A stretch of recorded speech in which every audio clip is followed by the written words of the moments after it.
5 children trapped in a burning house.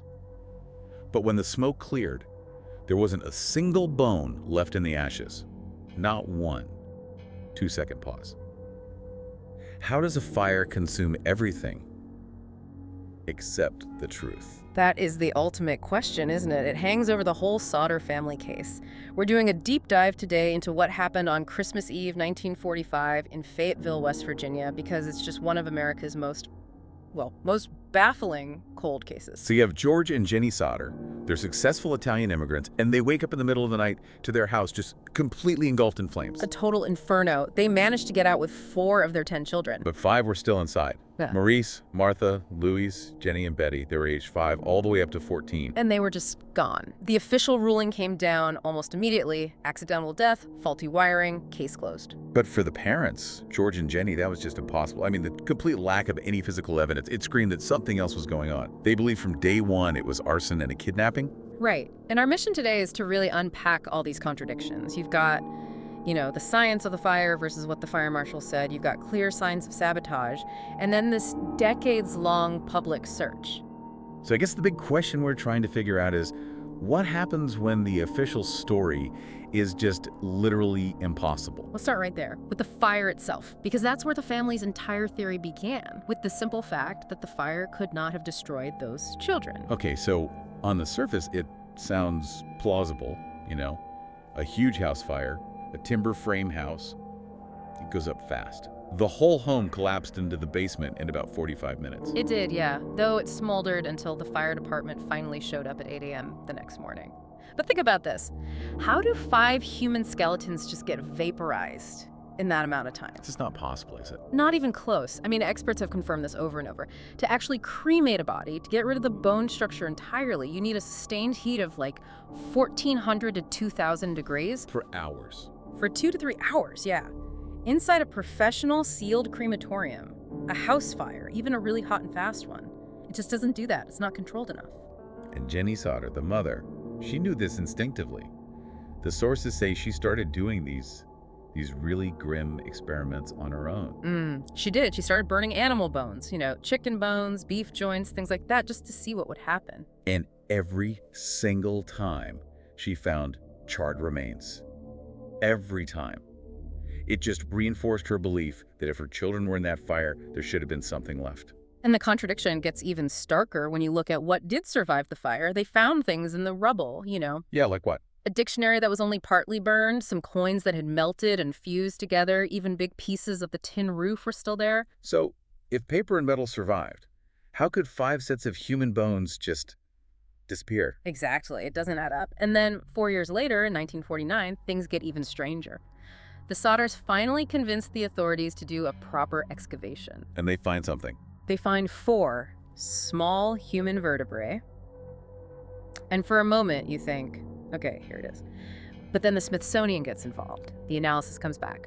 The bones belong to a male about 19 to 22 years old. So not one of the children. Not one of the children. And here's the kicker. They showed absolutely no evidence of ever being in a fire. Wait, what? Well, so where did they come from? The best guess is contamination. George, in his grief, had bulldozed the entire site just 4 days after the fire. Against the fire marshal's advice, he brought in dirt to fill it in and make a memorial garden. So the bones probably came in with that dirt. That's what the Smithsonian figured. So what you have is this bizarre situation. The only bones found at the site didn't belong to the Sodders and weren't burned, and the actual Sodder children's remains are nowhere to be found. For the family, this was the final proof. They weren't in the fire. Okay, so if they were in the fire, someone took them. And that means the fire wasn't an accident. It was a cover-up. A very, very well-planned one. Which brings us to the whole string of events leading up to that night. Because the interference didn't just happen on Christmas Eve. The warning started days, even weeks before. Right, there were these 2 really ominous encounters that George had. The first was a man who came by and pointed to George's fuse boxes, and he says, "This is going to cause a fire someday." But George knew the wiring had just been inspected. It was declared perfectly safe. Okay, that's weird. But the second one is chilling. The insurance salesman. Yeah. George turns down a life insurance policy, and the salesman apparently just loses it. He threatens him. He says, "Your goddamn house is going up in smoke, and your children are going to be destroyed." Wow. And he specifically ties it to George's politics. George was a very outspoken, anti-Mussolini Italian immigrant. He wasn't quiet about his views. So this threat, it completely reframes the whole thing. It's not a random act, it's targeted. It's political retaliation. That political angle really provides the motive, doesn't it? Because the level of sabotage that night, Yeah. it wasn't random, it was a coordinated operation. Absolutely. It all starts just after midnight. Jenny gets a phone call. It's a wrong number, but the woman on the other end is laughing, just this strange, unsettling laugh. And then a few minutes after that, she hears a sound.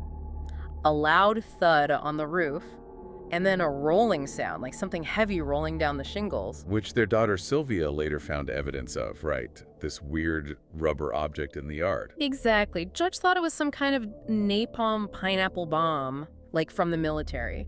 Now, that's his own theory, but it suggests the fire started from the top down, not from a fuse box in the basement. And then the plan to stop any rescue kicks in. Stage 2. George runs outside to get the ladder to reach the second floor windows. The ladder that's always propped up against the side of the house. And it's gone. They find it later, 75 feet away, thrown down an embankment, clearly moved. So with the ladder gone, George tries to use his trucks. He had these 2 big coal trucks. Right. He was going to drive them up to the house, climb on top, get to the windows.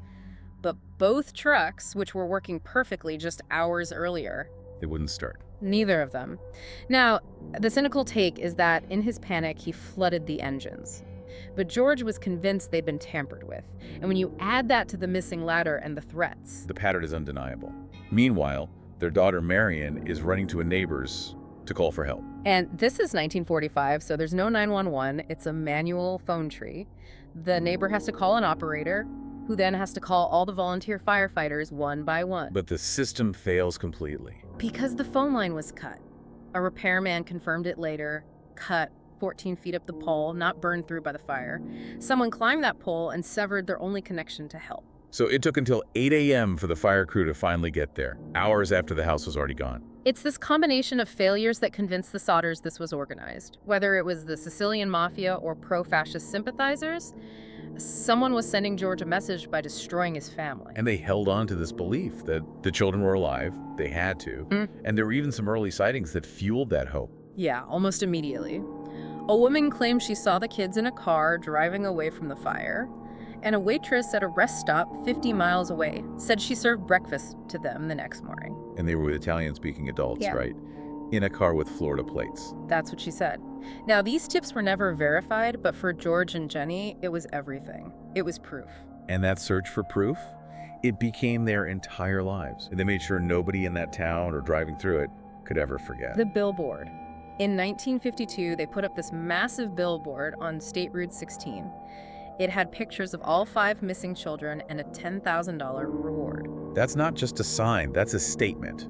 It's a direct challenge to the official story, standing there for everyone to see for decades. It stood until Jenny died in 1989. And all that time, they faced this incredible resistance from the authorities. They tried to get the FBI involved, but Hoover said it was a local matter. And the most disturbing part, the private investigator they hired found out that the insurance salesman, the one who threatened George, He was on the coroner's jury. Unbelievable. the same jury that ruled the fire was an accident. It's just, you can't make it up. George and Jenny lived with that contradiction until they died. George in '69, Jenny 20 years later. And just when it seems like the trail has gone completely cold, I mean, it's been over 20 years, they get something. 1968, a letter shows up. It's postmarked from Central City, Kentucky, no return address. And inside, a photograph. A photo of a young man, probably in his late 20s. And when Jenny and George look at it, they are absolutely convinced it's Louis. The resemblance was that strong. Uncanny, they said.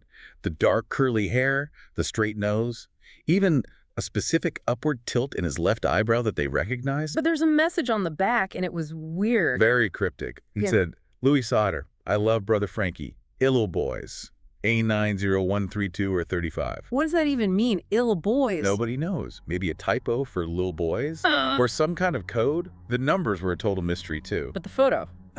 The photo was so convincing, they put it up on the billboard. But they were careful. They didn't publish the message or the postmark location. Right, they were terrified it might put Louis in danger, so they hired a private investigator and sent him to Kentucky. And in the final, most maddening twist of this entire story, They never heard from the private investigator again. He just vanished. Just like the children. So this whole case comes down to this core conflict. You have a fire that forensically just shouldn't have been able to destroy 5 bodies. And on top of that, you have this clear systematic pattern of sabotage.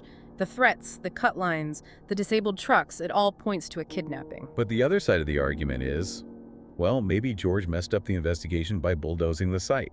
Maybe the bones of young children are softer and could burn away in a long, smoldering fire. Maybe it was all just a tragic combination of incompetence and grieving families' wishful thinking. It's a choice between organized crime and just systemic local failure. The surviving family, like their daughter Sylvia, they believe their siblings were taken right up until she passed away in 2021. Which leaves us with one final provocative thought. If the children did survive, and they grew up knowing about their family's search, knowing about that giant, heartbreaking billboard on the highway. Yeah, if they knew about all that public anguish for all those years, why did Louis only send one single cryptic photo in 1968? And why did none of the 5 ever try to make clear, unambiguous contact?